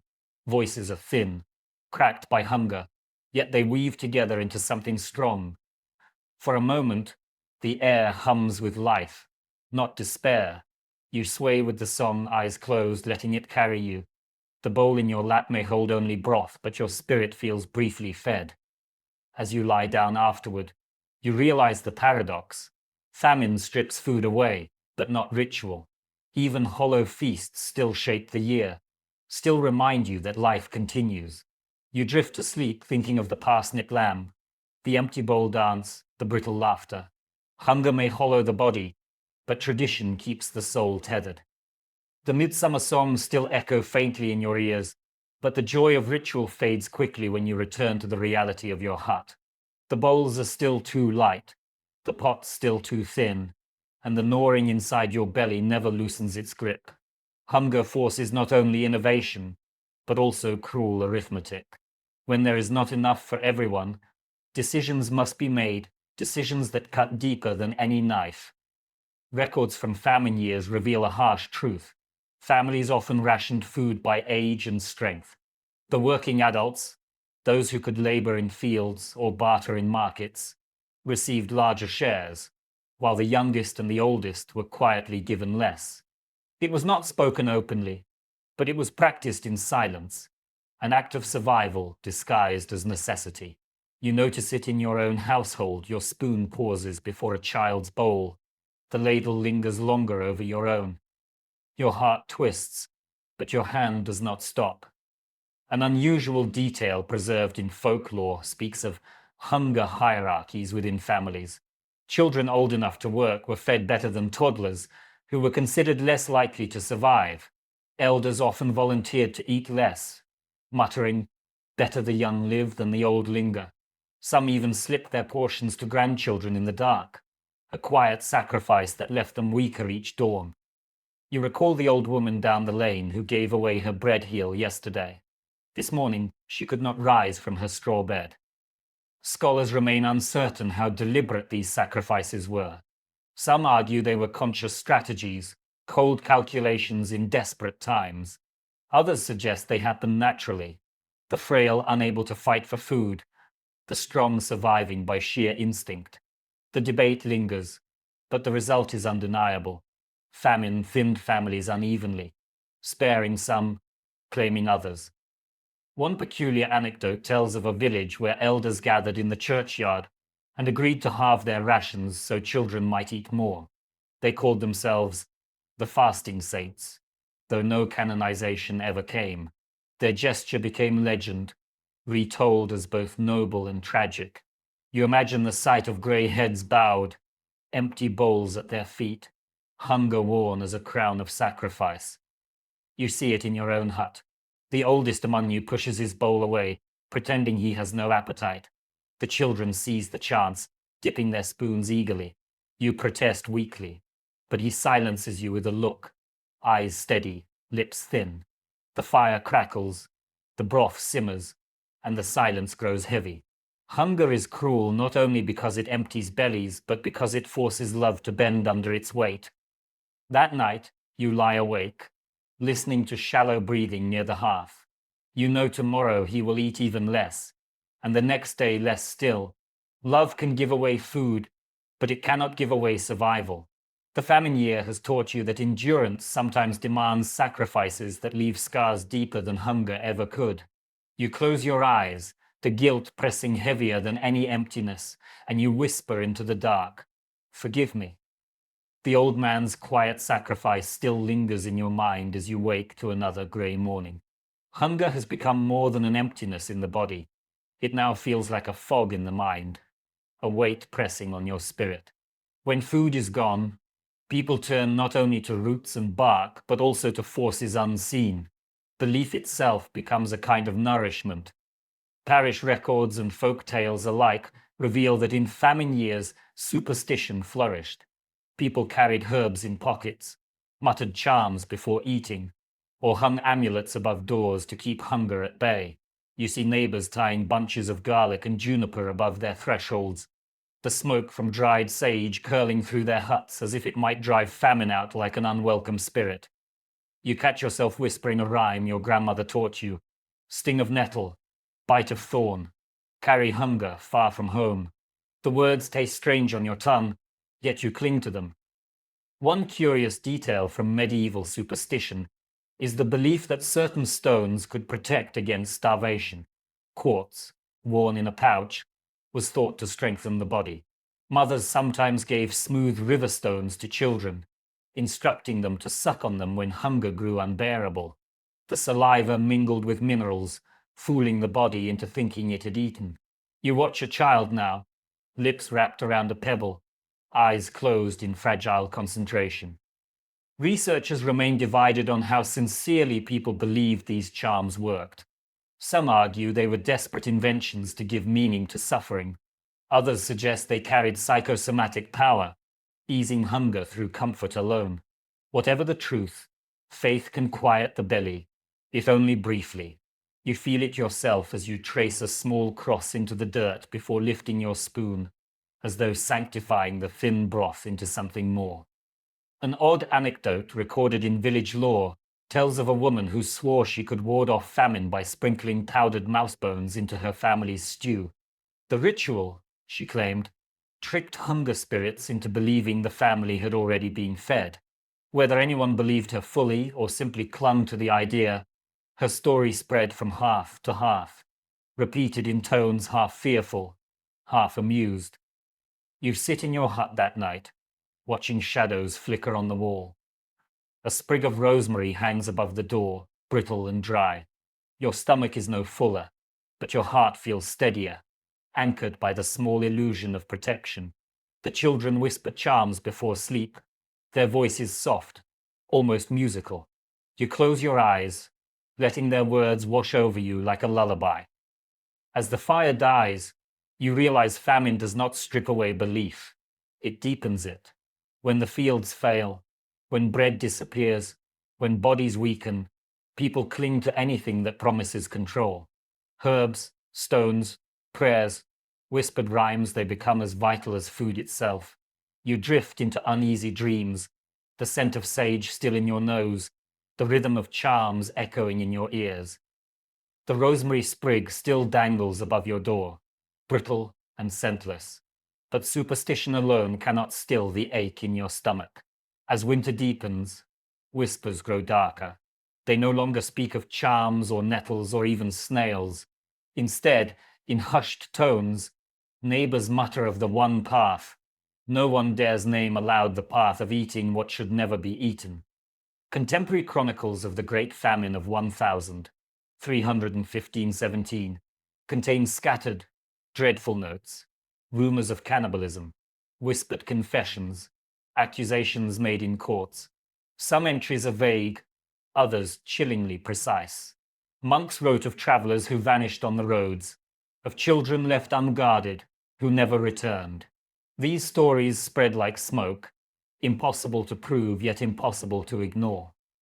You hear the murmurs now in your own village, carried on trembling lips. An unusual anecdote survives from French folklore. A mother who baked bread shaped like a child's body, claiming it tricked her hunger into sparing her own son.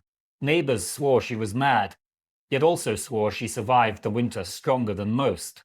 Was her loaf only rye and bark, or something darker? The ambiguity kept the story alive for generations, retold as both warning and legend. The scholarly world remains divided over how widespread such acts truly were.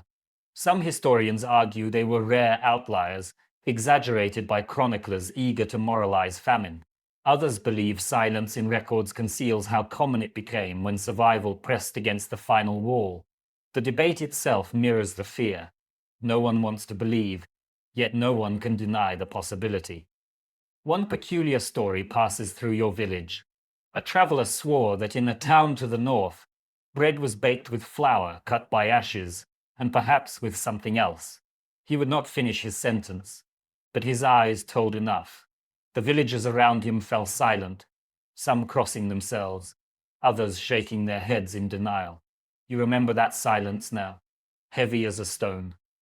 You sit in your hut, children sleeping nearby, their ribs rising like fragile fences against thin skin. The thought creeps in unbidden. What if it comes to that? You shake your head violently, ashamed. But the famine teaches you that every boundary you swore unbreakable begins to bend. You stroke the dog's rough fur, the children's hollow cheeks, whispering, "Not this, not ever." Yet hunger is patient, waiting, whispering that never is only another word for not yet. That night, sleep comes slowly. In dreams, you see feasts where the meat is nameless, the laughter hollow, the bread dark and strange. You wake shivering, clutching your chest, praying silently that your village never sinks so low. But as you listen to the coughs and whimpers of neighbors drifting through thin walls, you know why such whispers endure. Famine starves not only the body, it starves the mind, until even horror begins to look like mercy. The nightmare of nameless feasts fades slowly from your mind, but the hunger that spawned it does not. By now, the famine has dragged on so long that the village feels hollowed out, its people shadows of themselves. Whispers of cannibalism still coil through alleys like smoke, but most cling to another path, leaving. When the soil yields nothing, when cellars echo empty, some decide that survival might be found only on the road. Medieval chronicles describe waves of wandering during great famines. Families abandoned their cottages, trudging toward towns where grain markets still flickered, or toward monasteries rumored to keep stores. They carried little bundles of clothes, a pot, a child clutched tightly, roads filled with the weary, the sick, and the desperate. You imagine yourself stepping onto that muddy path, the smell of damp earth and sweat mingling with the faint hope of bread.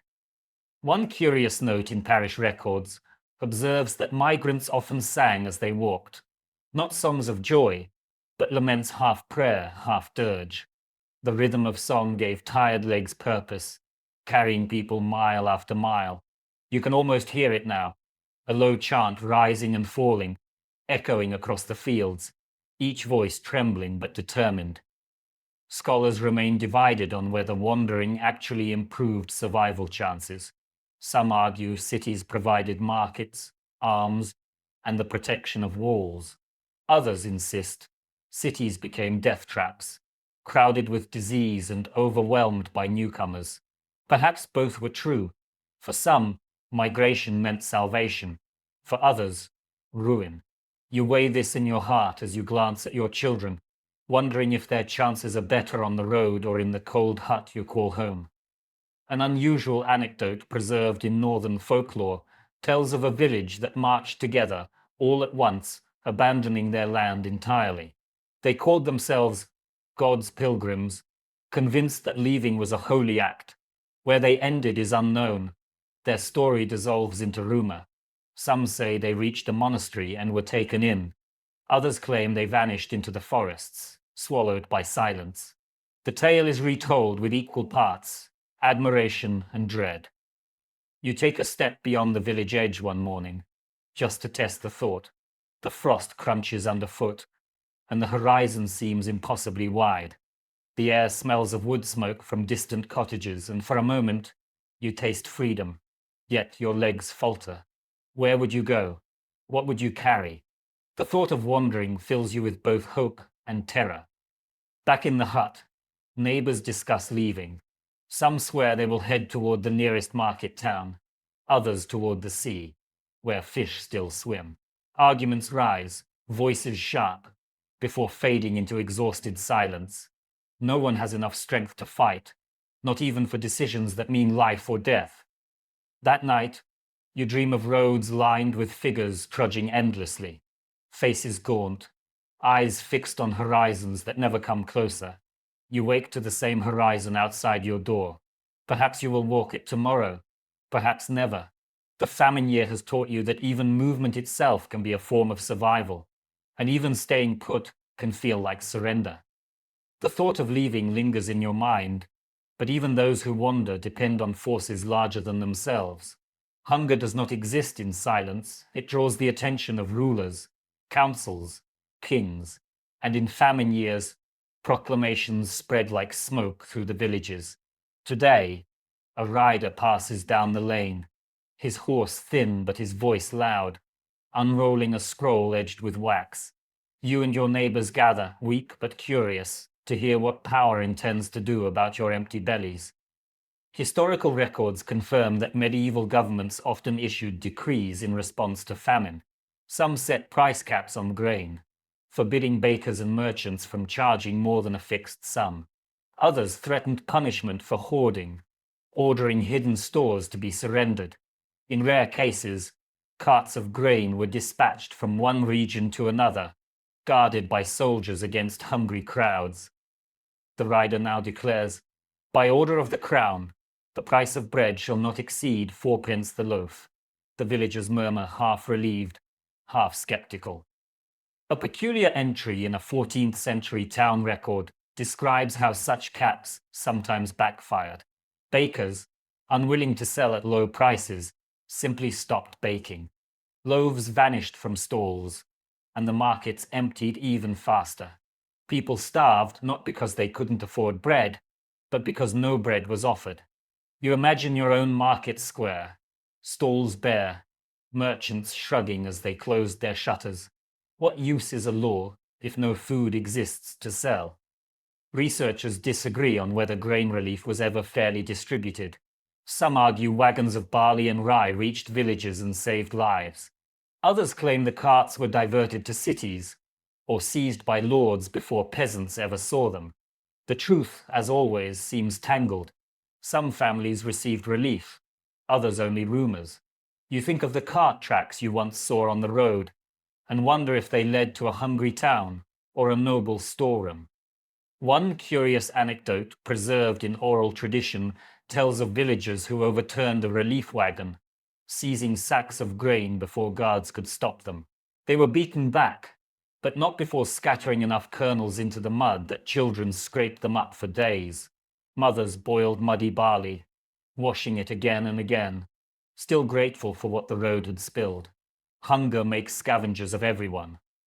Back in your hut, you discuss the proclamation with neighbors, Some believe the crown will save them. Others sneer that kings care only for cities and castles. You sit silently, torn between fragile hope and deep cynicism. The memory of bark loaves and snail broth is too fresh to trust in parchment promises.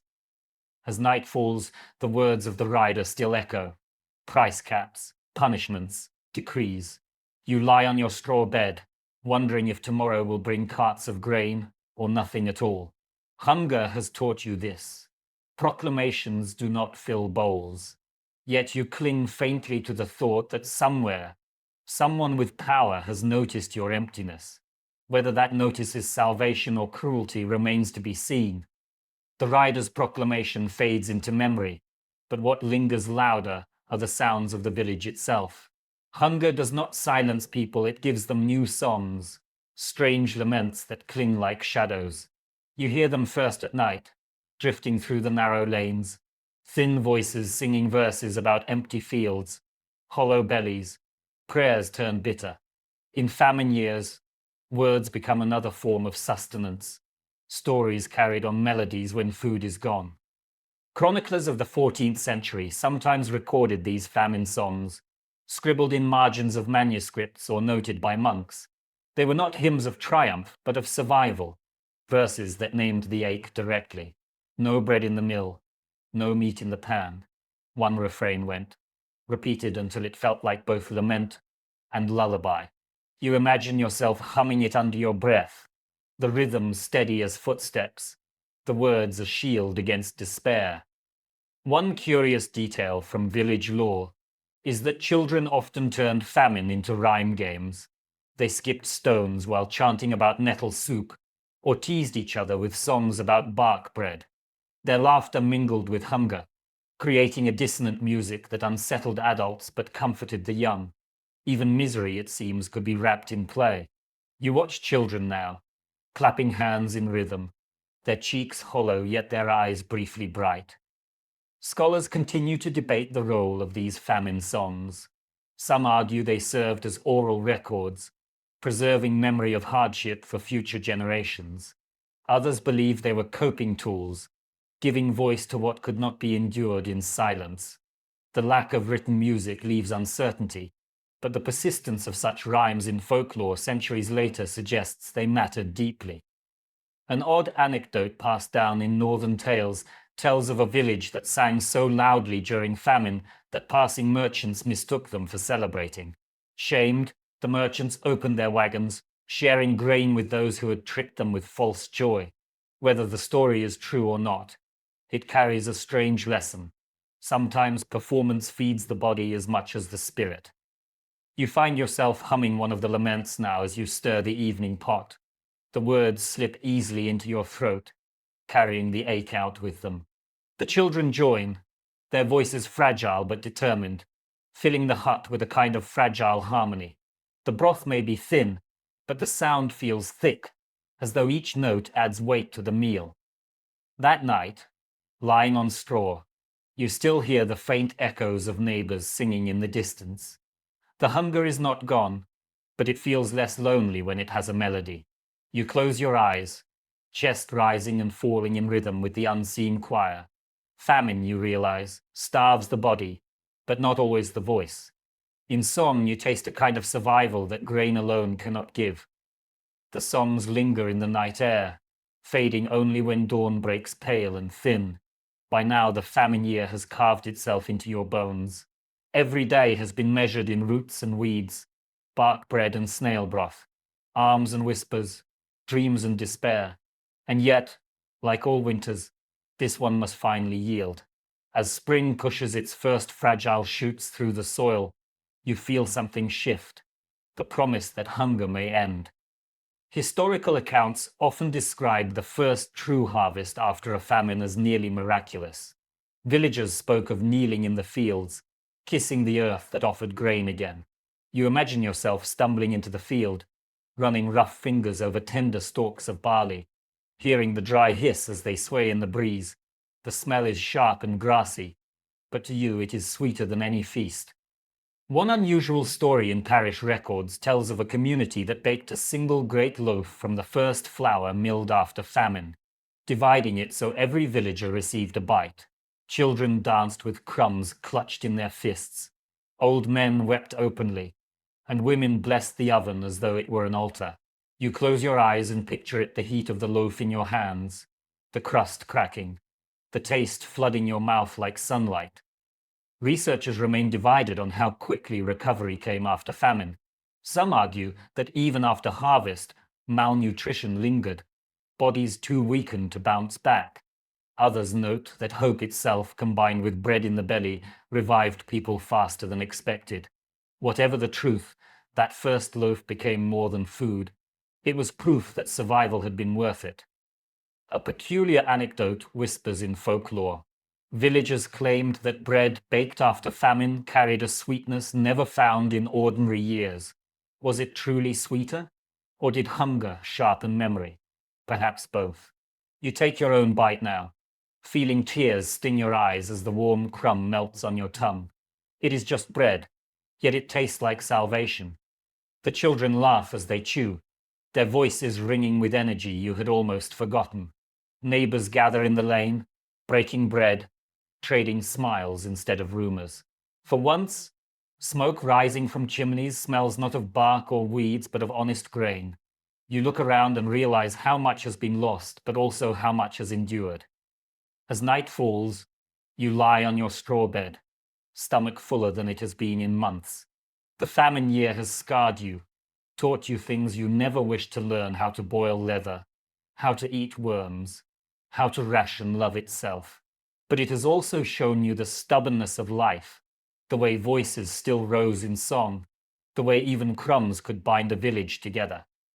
The fire burns brighter tonight, the air warmer, the future less cruel. You drift into sleep with bread still sweet on your tongue, whispering thanks that the year without food has finally passed. Tomorrow will bring new labor, new struggles, but not the hollow gnawing that once seemed endless. And so, the famine year closes. You've walked through barren fields and tangled forests, scavenged roots and nettles, tasted bark, snails, and bitter acorns. You've heard the hollow chants of neighbors, felt the sting of empty bowls, seen sacrifice written on the faces of the old and the young alike. Yet here, at the end, the story slows, the sharp edges softening. Imagine yourself now in a quiet meadow, the harvest long since gathered, the air filled not with hunger but with the hum of bees. The bread is warm again, resting in your palm, its crust golden, its crumbs soft. You tear a piece gently, the steam rising, carrying with it the faint sweetness of grain renewed. Each bite is slow, deliberate, not desperate. This is not survival, it is living. Let your shoulders loosen, the weight of gnawing hunger falling away. Listen for the fading echoes of songs once sung in famine. They dissolve now into silence, replaced by the whisper of grass in the breeze.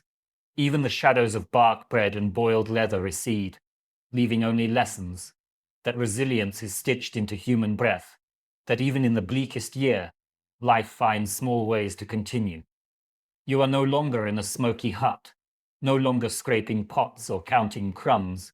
You are lying comfortably, safe and still, knowing the famine has passed. The fields are green again, the granaries are full, the fear is gone. Close your eyes to the warmth of the fire, to the soft glow of memory. Let your breath slow, steady, and calm. The hunger of history is behind you now, and only rest lies ahead. Sleep comes gently, and with it, peace. Sweet dreams.